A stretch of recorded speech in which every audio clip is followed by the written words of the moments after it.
Two-time kapisanan ng mga broadcasters, Golden Dove nominee for Best Provincial Newscast. Aksyon! Balitang Bayan, numero 1. Aksyon! Balitang Bayan, numero 1. Kagkaroon ang inyong news team.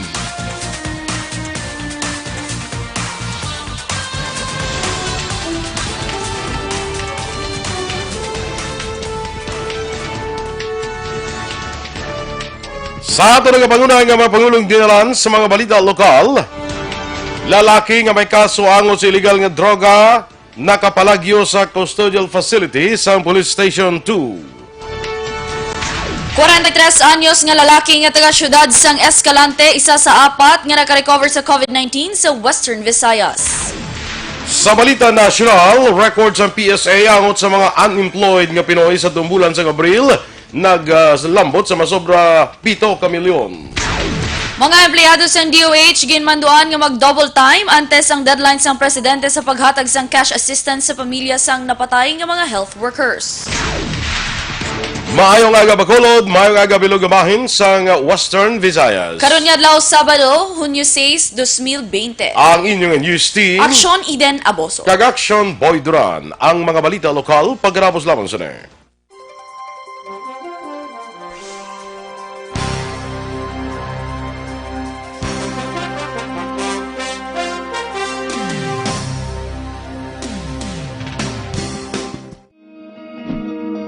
Para labanan ang banta ng COVID-19 sa ating bansa, mahalaga ang kooperasyon ng bawat isa. Ang pananatili sa loob ng bahay ay isa sa pinakasimple pero pinaka-epektibong paraan para hindi kumalat ang virus. Kunwari, ikaw ang tuldok na ito. Malusog ka at malakas. Lumabas ka ng bahay. Ang hindi mo alam, may nakasalamuha ka ng may COVID-19. Tandaan, mahirap malaman kung sinong may virus, pero madali itong maipasa sa iba.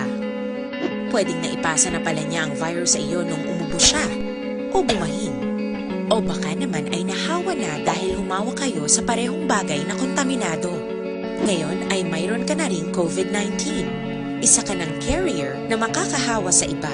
Dahil maaaring ilang araw pa bago lumitaw ang sintomas na ubo, sipon, hirap sa paghinga, at lagnat. Pwede ring wala kang nararamdamang sintomas, ngunit nakakahawa ka pa rin. Pag uwi mo sa bahay, maaari mong mahawahan ang iyong pamilya. Kasama na rito ang lolo at lola mo o ang mga magulang mo na may edad. Sila ang may pinakamahina na depensa laban sa virus. Ang mga may sakit sa puso, diabetes, high blood, at iba pang pre-existing conditions, at mga buntis, mahina ang panlaban sa COVID-19.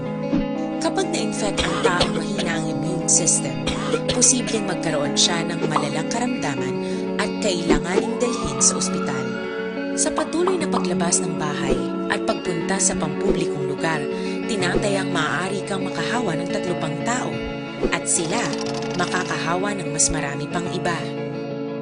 20% ng mga nahawa ay maaaring maospital at dadami ng dadami ito habang mas kumakalat pa ang virus.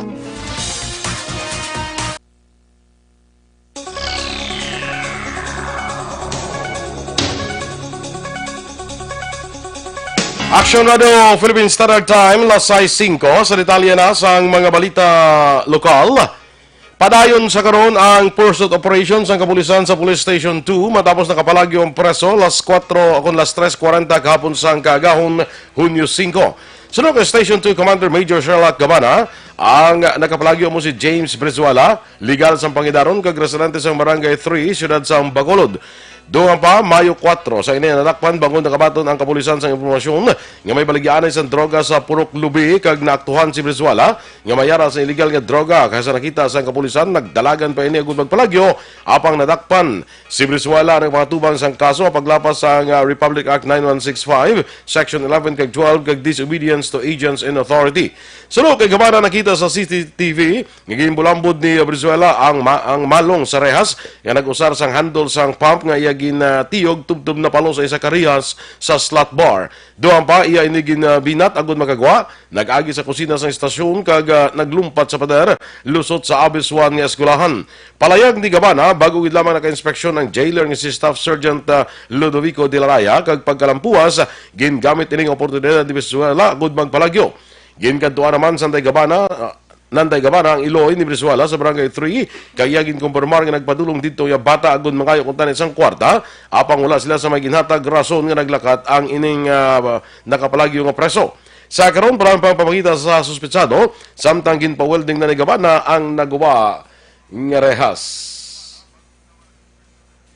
Pero fully coordinated naman sa mga friendly forces sa Bacolod sa neighboring station. Kaya man kita nagpunta sa pagpangita sa iya sa halos ang tananato ng mga informant para managalaw magapangita sa ila.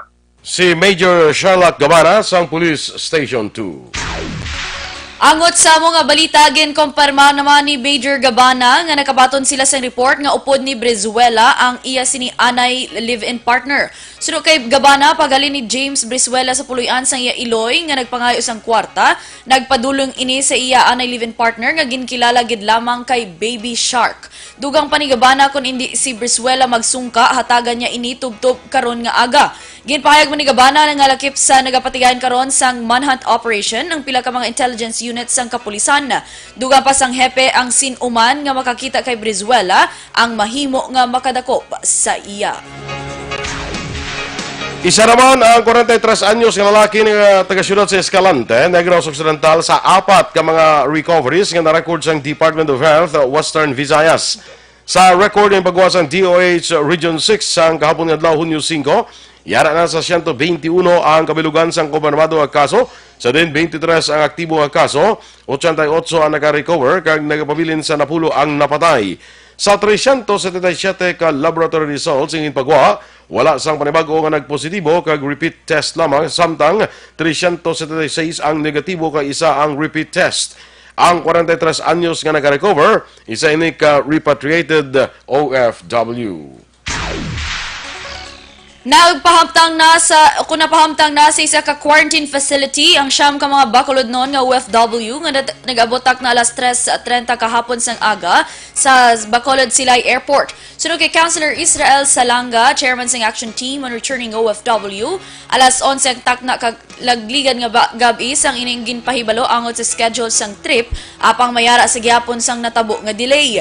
Ginpasalamatan man ni Salanga ang suporta kag kooperasyon sang iya team nga nagapulaw bugtaw agud lamang nga maakomodar ang nagapauli nga mga OFW paagi sa kooperasyon sang OWA. Sa karon wala pa sang nabaton nga impormasyon ang konsehal angot sa masunod nga schedule sang trip, ilabi na nga nagapadayon sa gihapon ang kawad-on sang koordinasyon sa iya komitiba. Ginkalipay naman sang Philippine Army ang lihok sang Kongreso matapos gilayon ginatagan igtalupangod ang pagkasar sang kontrobersyal nga anti-terrorism bill. Sunod kay 3rd Infantry Division Philippine Army spokesperson Army Captain Senon Pancito III, wala sang dapat kahadlukan ang publiko sa anti-terrorism bill kung wala lang man nagabuhat sa mga aktibidad nga kaangay sa mga terorista. Duha pa ni Pancito, duyo sang hagna nga hatagan sang mas nagakaigo nga provision kapag sulundan ang kampanya batok terorismo sang otoridad.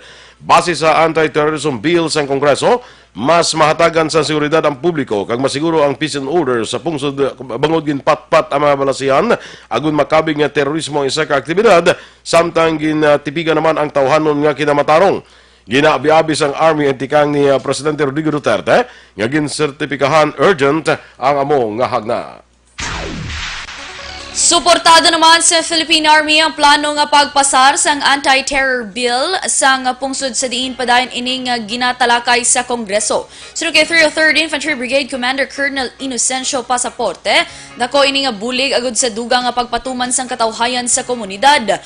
Dugang pa ni Pasaporte makabulig man ini nga mapunggan ang pagdamo sa mga terorista nga nagasulod sa pungsod kaangay sa natabo sa Marawi.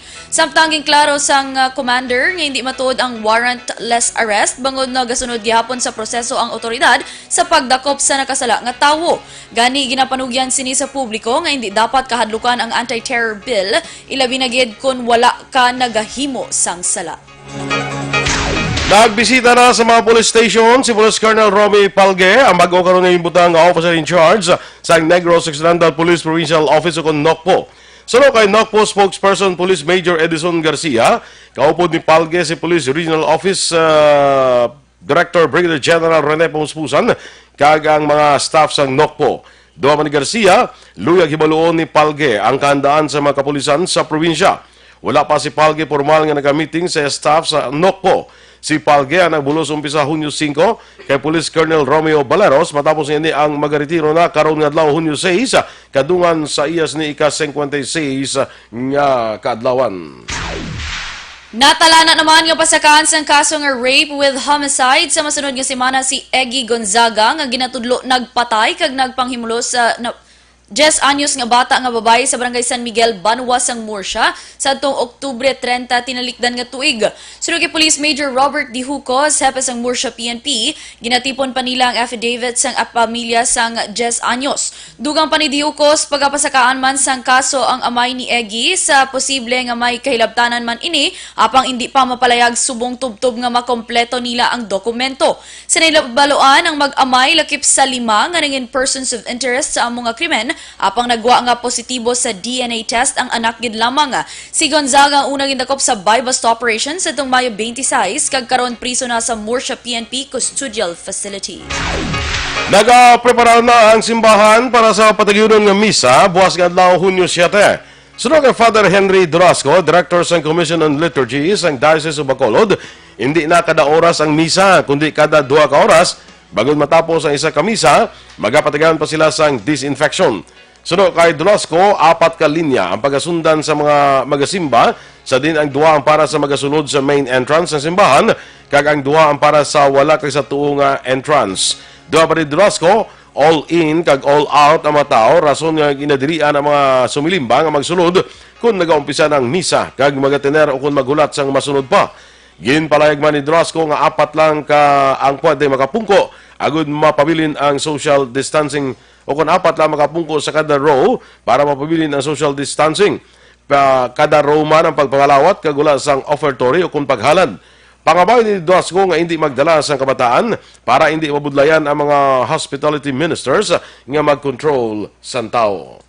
Gina-prepare naman ang cathedral para ma-serve gid ang precautionary measures ng gin-lay down sa local ug sa national government. Nga amon subong nga ginaplano nga ang pagpasulod sa mga tao is all in, all out siya. Hindi pwedeng duga patabo lang bala sa misa. Ang kabahin sa pahayag ni Father Henry Durasco, Director sa Commission on Liturgy sa Diocese sang Bacolod. Ginbulgar naman ni Father Henry Donasco nga magapagawa sang Decree of Commutation si Bishop Patricio Buzon nga ang misa kada alas 4 kag alas 6 sang hapon kada Miyerkules tubtob Sabado ang kaangay sang ginaselebrar nga misa kada Domingo. Sunod pa kay Donasco nasaad sa Decree of Commutation nga kung may kaangay sang pandemic nga nagaka-eksperyensyahan sa isa ka lugar, posible saylo sang obispo ang adlaw sang ila Sunday obligation sa iban nga inadlaw. Dugang pa ni Donasco may 3 ka misa kada Lunes kag Martes kag schedule sa las 7 sang aga, las 12:15 sang udto kag las 6 sang hapon, samtang sa Miyerkules tubtob Sabado may patigayunon nga daily mass las 7 sang aga kag las 12:15 sang udto, samtang ang hapon nga misa ang kabigon nga Sunday mass. Ginpalayag man ni Donasco nga wala sang lubong kag bunyag nga misa kada Domingo nga adlaw. Action Radio Philippines Standard Time, las 6:15. Kag sa ato naman mga ka-aksyon, subong nga panahon sang new normal, ang paghalong gid sa aton ikayong lawas ang dapat naton nga prioridad. Back to basic kita mga ka-aksyon sa hand washing kag good personal hygiene ang importante gid subong. So yari na, irekomendar ko sa inyo mga ka-aksyon ang Dr. Alfred's Mangosteen Soap. Ang Dr. Alfred's Mangosteen Soap, 100% ini nga natural kag organic. Scientifically proven pa nga antibacterial, antiviral, kag antifungal soap. Kag chemical-free ini mga ka-aksyon, very mild sa aton nga panit. Pwede magamit bilang feminine wash, Pwede man mausar as shampoo para sa kaspa, sa may punggod, may body odor, kag iban padra nga mga skin diseases, ginarekomendar ko gid ining Dr. Alfred's Mangosteen Soap. Ang mangosteen, mga kaaksyon, biskan sadto pa man, ginagamit na sang aton nga mga katigulangan sa mga nagkalain-lain nga mga skin diseases. So, maggamit na kita sang Dr. Alfred's Mangosteen Soap, ang habon nga original. Sa Bacolod, mabakal sa Huakong Stores kag Sincere Drug Stores. Available man ini sa mga drugstores malapit sa inyo mga lugar. Kag sa ato naman nga mga ka-action, lalikawan naton ining mga respiratory diseases bala kay balo kamo ang aton sining COVID-19 sumong basta gani ubos ipon trang kaso madudahan ka may COVID-19 ipaswab test ka, ma-quarantine ka pa. So, likawan natin nga mga balatian. Kag para dira aton nga ginarekomendar sa inyo ang Dr. Alfred's Pure Mangosteen Capsule and Tea. Ang Dr. Alfred's Pure Mangosteen Capsule and Tea, manggaranon ni sa vitamin C, natural kag organic, wala sang preservative, kag himo sa pure mangosteen. Ang Dr. Alfred's Pure Mangosteen Capsule and Tea, amin ninyo mga ka-aksyon, may international award na siya dito sa Estados Unidos. In fact, ginatagan na siya sang 5-year nga expiration period sang Estados Unidos. Kag gina-export nito no? Ang ining Dr. Alfred's Pure Mangosteen Capsule and Tea. May vitamin B complex man siya. Ang B1 para sa aton nga nerve o kung sa aton reflexes. Ang B6 para sa pagbabakod sa aton nga baga, likaw kita sa ubo. Kag ang B12 para sa maayong absorption sang sustansya halin sa pagkaon nga aton ginakaon.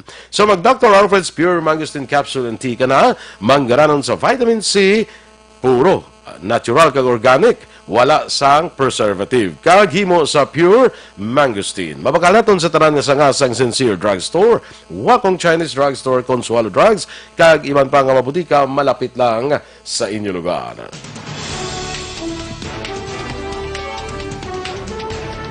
Record sang unemployed nga Pinoy sang bulan sang Abril naglambot sa masobra 7 ka milyon. Samtang mga empleyado sang DOH gimanduan nga mag-double time agud malambot ang deadline nga gintalana sang presidente. Ang detalye sang mga balita nasyonal sa pagbalik sang Aksyon Balitang Bayan numero 1. Live.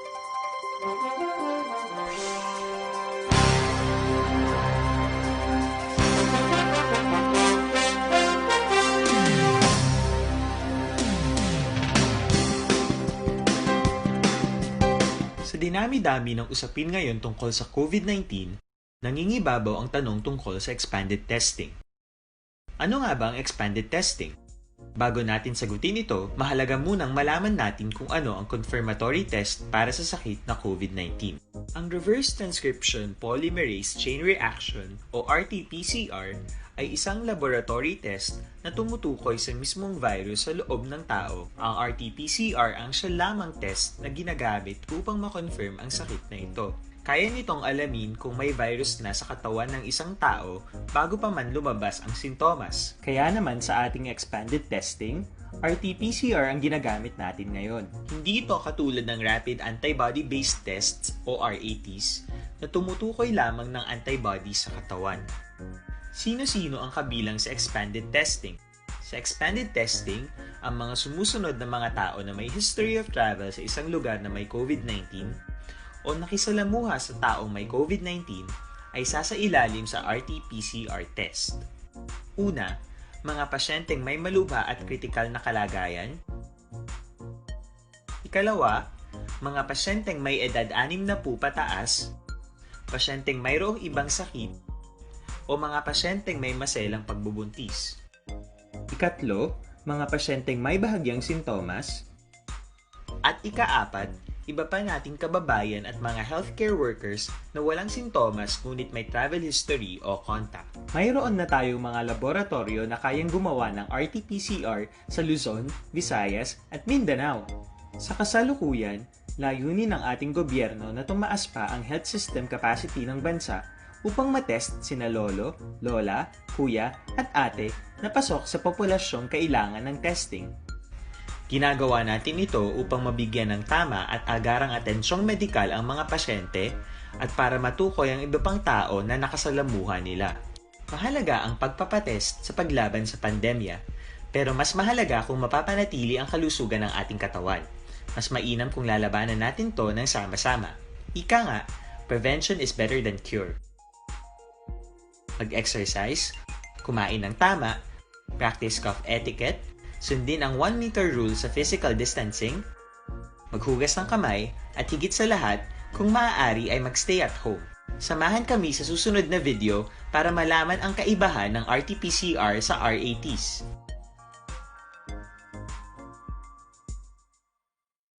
Sa dinami-dami ng usapin ngayon tungkol sa COVID-19, nangingibabaw ang tanong tungkol sa expanded testing. Ano nga ba ang expanded testing? Bago natin sagutin ito, mahalaga munang malaman natin kung ano ang confirmatory test para sa sakit na COVID-19. Ang reverse transcription polymerase chain reaction o RT-PCR ay isang laboratory test na tumutukoy sa mismong virus sa loob ng tao. Ang RT-PCR ang siya lamang test na ginagamit upang makonfirm ang sakit na ito. Kaya nitong alamin kung may virus na sa katawan ng isang tao bago pa man lumabas ang sintomas. Kaya naman sa ating expanded testing, RT-PCR ang ginagamit natin ngayon. Hindi ito katulad ng Rapid Antibody-Based Tests o RATs na tumutukoy lamang ng antibodies sa katawan. Sino-sino ang kabilang sa expanded testing? Sa expanded testing, ang mga sumusunod na mga tao na may history of travel sa isang lugar na may COVID-19 o nakisalamuha sa taong may COVID-19 ay sasailalim sa RT-PCR test. Una, mga pasyenteng may malubha at kritikal na kalagayan. Ikalawa, mga pasyenteng may edad 60 pataas, pasyenteng mayroong ibang sakit, o mga pasyenteng may maselang pagbubuntis. Ikatlo, mga pasyenteng may bahagyang sintomas. At ikaapat, iba pa nating kababayan at mga healthcare workers na walang sintomas ngunit may travel history o contact. Mayroon na tayong mga laboratorio na kayang gumawa ng RT-PCR. Numero 1.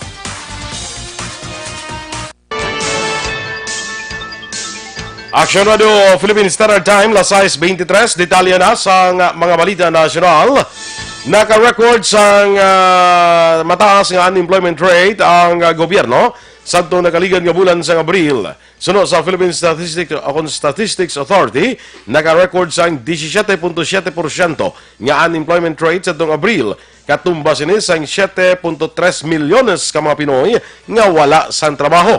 Sunod kay National Statistician Claire Dennis MAPA, ang unemployment rate sa itong April 20 o kung 2020 ang makabig na nga pinakamataas. Umpisa sa ipatuman sang PSA ang pagbago sa methodology sa pagtakos ang employment sa itong April 2005. Samtang sa duman bulan sa Abril, na-record ang mataas nga underemployment rate. Naglambot sa 18.9% ang underemployment para sa nasabit na bulan o kung katumbas ang 6.4 milyones nga Pinoy nga underemployed. Ginmandoan naman ni Health Secretary Francisco Duque III ang mga empleyado sa Department of Health nga maga-double time sila tubtub weekend para masiguro nga malabot ang Hunyo 9 nga deadline ni Presidente Rodrigo Duterte sa pagpanagtag sang cash assistance sa pamilya sa mga napatay nga health workers. Sa pagsapol ni Duterte sa Interagency Task Force, nadismayay ni bangod sa delay sa pagpanagtag sang benepisyo.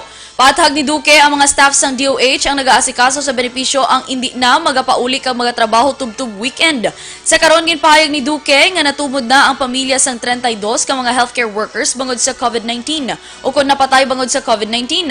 Sunod kay Duque, mayara lamang sang ginaplantsa nga pila ka mga problema sang conflicting claims kangay sang kun ang napatay nga healthcare workers ang mayara sang duha ka pamilya.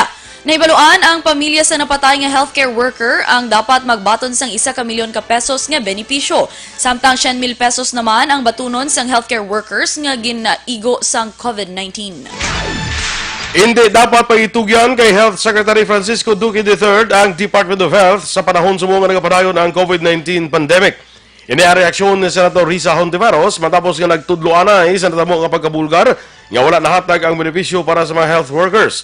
Sunod kay Hontiveros, hindi tama ka-importante sang ikawing lawas nga itugyan lamang kay Duque, ilabi pa kung ang economic health asang pungsod ang mapektuhan tungod sa hindi maayos ini nga liderato. Duha pa ni Hontiveros nga tungod sa pagtudloanay, ang mga frontliners kag health workers amo ang makaluluoy. Palayag pa ni Hontiveros nga madamo na nga health workers nga mas gusto na lang nga mag-resign matapos nakita nga kaangay nga inapabayan lamang sila sang gobyerno. Ginpahayag naman ni Senate President Vicente Soto III nga hindi dapat pag-ibasol sa Senado kung nga wala napasar ang ginaduso nga COVID-19 recovery bill. Sunod kay Soto ang hagna wala napasar sa third reading sa Senado bangod wala inigin sertipikahan nga urgent ni Presidente Rodrigo Duterte. Natala naman nga pag-asabto ni Soto kung ano nga probisyon sa hagna ang wala ginpaboran sa mga executive officials. Sunod naman kay Senate Committee on Finance Chairperson Sonny Angara nga wala inisang kalain sang buot sa piyak nga wala napasar tungod para sa iya ginhimo nilang tanan agod nga makabulig sa publiko. Ginasaad sa ginaduso nga bayanihan law ang listahan sang ipatuman sang gobyerno sa masunod nga 3 ka bulan agod nga matutukan ang economic recovery tungod sa health crisis. Umpisa sa Hunyo 7, panugutan ang operasyon sa mga barbershop kag salon sa mga lugar nga ipidalon sa General Community Quarantine kag Modified General Community Quarantine. Nagpagwas ang guidelines ang Department of Trade and Industry nga dapat sundon sa mga establishmento. Sa idalom sang GCQ, 30% sang operational capacity ang panugutan umpisa sa Hunyo 7 kag 50% naman sang capacity ang panugutan pagkaligad sang 2 ka semana. Sa idalom naman sang MGCQ, 50% sang operational capacity ang panugutan kag 100% sang capacity makaligad ang 3 ka semana. Ang serbisyo limitado lamang sa paggunting sang buhok. Hindi naman pagpanugutan ang iban pang serbisyo sa mga salon, kaangay sang facial treatment, nail care services, eyebrow services, kay iban pa. Kinahanglan nga magbutang sang panumdum para sa health protocol sa entrance sa mga salon kag barbershops. Dapat nga may thermal scanner, floor mat, nga may disinfectant, disinfection system sa personal nga gamit sang customer, alcohol, paggamit sang face shields, kag mayara sang health checklist.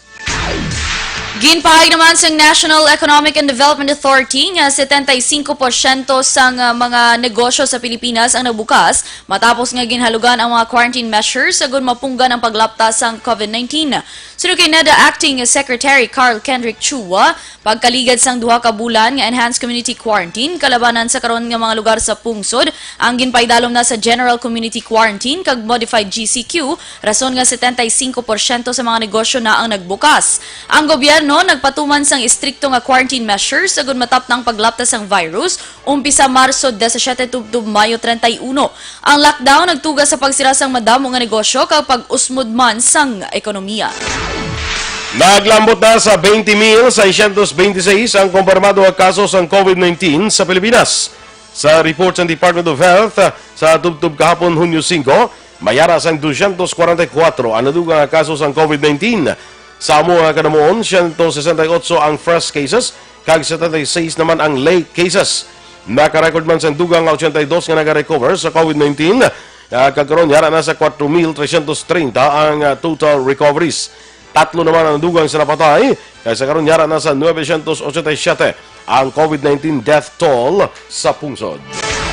Anong naman ang panibago nga kumpirmado nga kaso ng COVID-19 sa iban nga pungsod?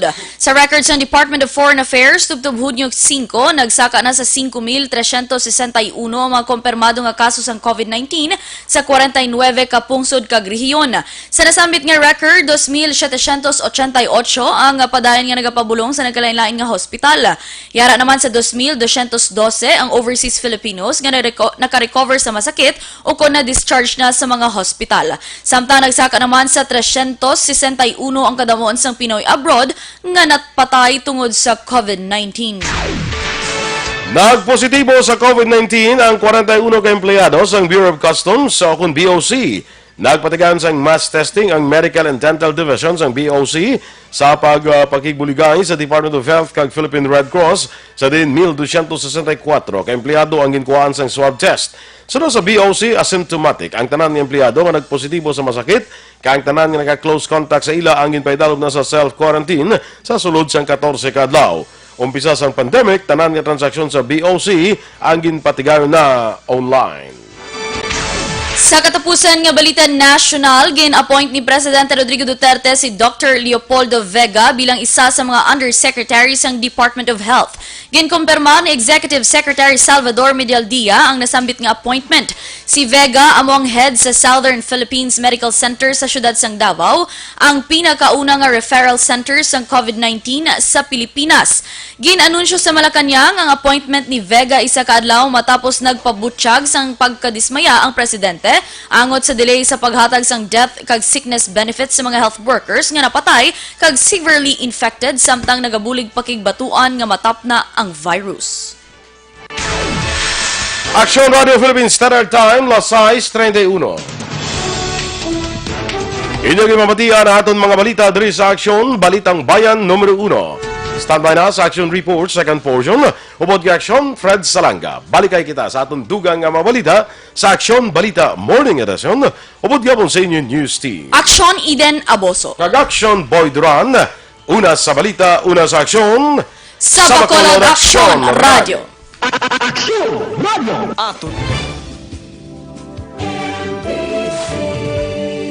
Manila Broadcasting Company. Sa balita, komentaryo, issue, serbisyo publiko. Sa Bacolod Action Radio.